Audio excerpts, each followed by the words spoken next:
таны богино амралтанд зориулж утга уран зохиолын яруу ихшгээр аялуулъя. Та унших хэрэггүй, зүгээр л сонсоорой.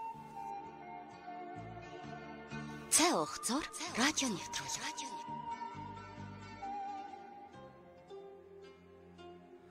Сомет цонор хүнд сонсогчдоо та бүхэндээ өдрийн мэндийг хүргэе. Их Монгол радио сонсогч та бүхэндээ ажлын өдрийн даваа лавга баасан гариг бүрийн их өдрийн 14 цагаас цай авах зур утга уран зохиолын цаг нэвтрүүлгээ өргөн барьдаг байгаа. Бид энэ удаад зохиолч Сэрчин өвгтэй үүр цайхын их хүн бодит амьдралаа сэдвэлсэн хайрын туучийн 2 дугаар дэвтрийг албан ёсны зөвшөөрөлтөөр та бүхэнтэйгээ хүргэж байгаа. Ингээд зохиолын үргэлжлэлээ сонсогч та яг одоо шууд эфирээс хүлээн авна уу?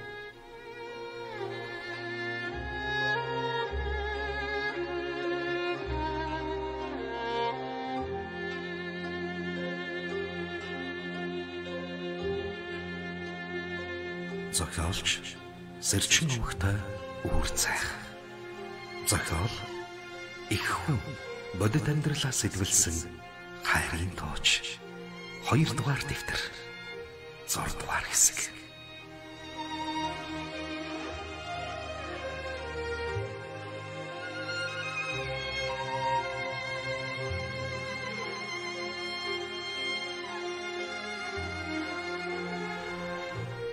Шүүх хурлын дараа Нефин гэртээ ирэхэд ажлаа тараад ирсэн нөхөр нь усанд орж байлаа. Нефин гэртээ орж ирээд дуу аялсаар нөхөртөө сайхан хоол бэлдэж байтал шүршүүрээс гарч ирсэн тэрээр "Хайртай эхнэр минь, ямар нэгэн баярт үйл явдал тохиолдоо юу? Чи минь тийм л үед дуу аялдаг гэдгийг би сайн мэдэн шүү дээ" гэж хөвгчлөлтөөр ярихад "Тийм ээ, тийм. Өнөөдөр чиний хүсэж байсан элдэг барайчиг чинь олчих шиг боллоо. Үнийг хараач" ингээд нэрийн хуудас үзүүлэхэд нөхөр нь түүнийг нь авч хичээнгүлэн эргүүлж тойруулж үзснэ. Иймч томч гэлсэн нэг ч юм хараагүй тул урам нь хугарсан байртай.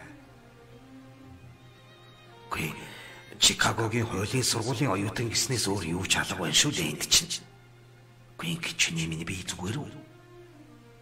Андуураад өөр нэрийн хуудас аваад ирсэн юм уу? Ингэхэд Нефин түүнийг шоолон хөхөрч "Би чанд учрыг нь тайлбарлая" ингээд өнөөдрийн болсон хурлын тухай товчхон ярихад нөхрийнх нь нүд сэргэж "Гүй тэр би чамд хэлээгүй юу? Тийм хүмүүс мэрсэр байдгаа" гэж. Монголоос өөр газарт ч гэсэн байдаг гин. Жишээ нь Хятадд, Солонгост. Гэвч тэд чагнаж дарж барьдаг хүмүүс юм байна лээ. Тэд удаан хугацаанд барьж тангаж нэрлэгдэх юмнээс өөр төрлийн зүйл өгдөг гин. Харин шүргэж барьдаг гэх энэхүү барайч нар Монголд ч тун ховор байдаг хүмүүсийн нэг гэсэн шүү гэж өөрийн хэмжээнд хийсэн судалгааныхаа тухай ихэд багтангуй ярих нь би л үнийг анх олж мэдсэн юм чинь сайн үр дүн гарах нь тодорхой гэсэн барилгачин хүний сэтгэхүйгээр хэлэх шиг боллоо.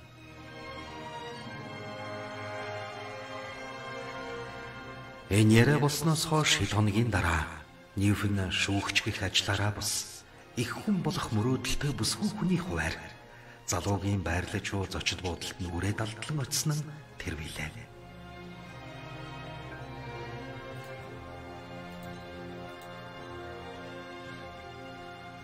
Залуутай ярилцаж байхдаа ойроос царайг нь харвалаа. Нүд нь хүн хийж өндөр дүү хамар давхраатай алаг нүдтэй нэлээд чамбай байрын хүн харагдхаагаад анхны хэлсэн үг болох. "Та 10-аад жилийн өмнө машины осолд орчээд савч нь хазаачих" гэсэн гүн сэтгэл төрүүлж шууд л итгэх итгэлийг төрүүлжээ. Учир нь тэр нэгэн гайтай хурлын дараа буюу Манхэттны алдартай эцдийн гэмт хэрэгтнийг шүүж оноовол зохих ялыг нь өгсөний маргааш ээлжийн амралтаа аваад Италийн Сицили арал дээр амархаар очисон өдрөө автомашины осолд орж хажуу талаас хүчтэй мөргүүлэхэд жолооч нь газар дээрээ өнгөрч өөрөө ухаангүй эмнэлэгт хөргүүлсэн билээ.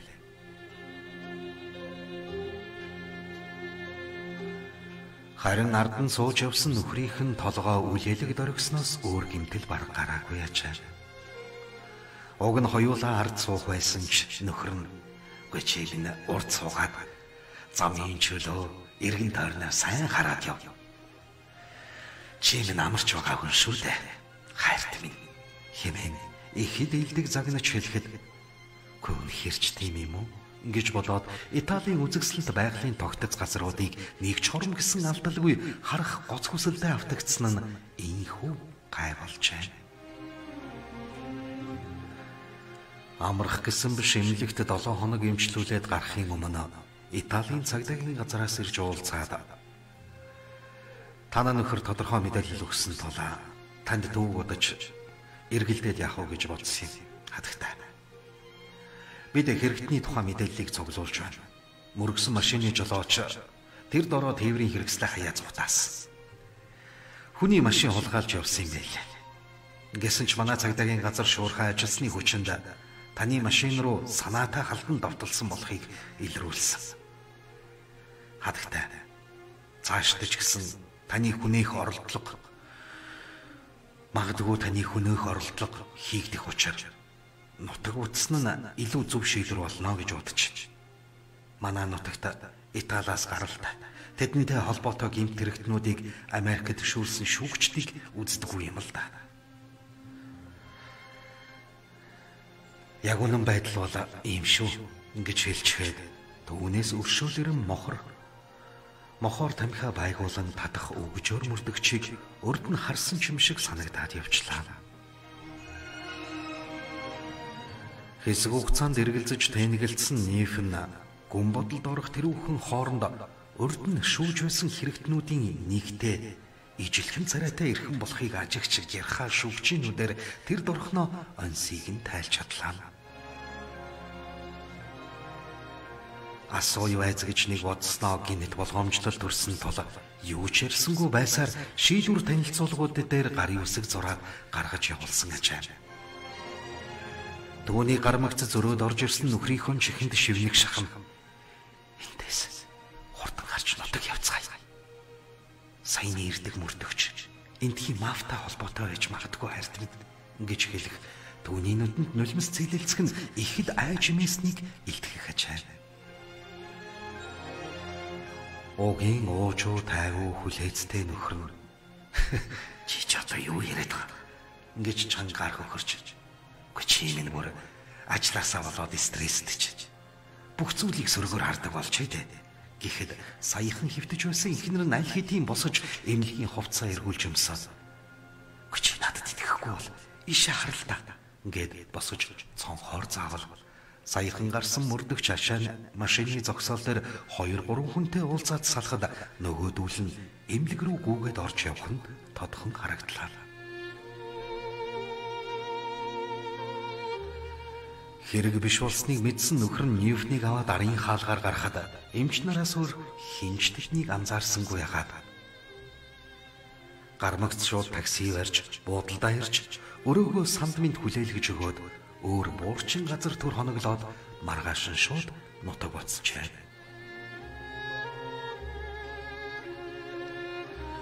Нутагтаа ирсэн 2 эмнэлгээр хэсэгтээ явхад сав нь нэлээд хазаасан байна гэж онцлогдоход хамгийн сайн гэгдэх эмнэлгүүдээр явсаар ямар ч асуудалгүй боллоо гэсэн онцтойгоор ээлжин амралтаа дуусган ажилтан орхолжээ.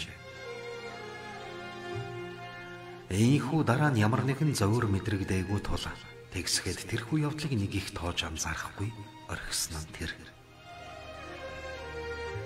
Мэдээж Америк хүний нэг хуур зангаар эмнэлгийн хяналтанд жил болгон орсон ч бүгд цоо ирүүлгэснээс өөр сүудтэй гараагүй ачаа.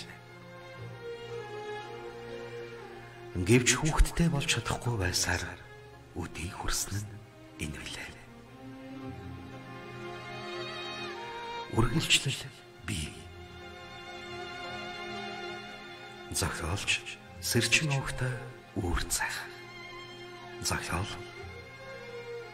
их хүн бодит амьдралаа сэтүүлсэн хайрын тооч 2 дугаар дэвтэр. Радио редактор Баттуул, компьютер графикч Цэндава, өгүүлэгч Хос 2. Их Монгол радио 2021 он.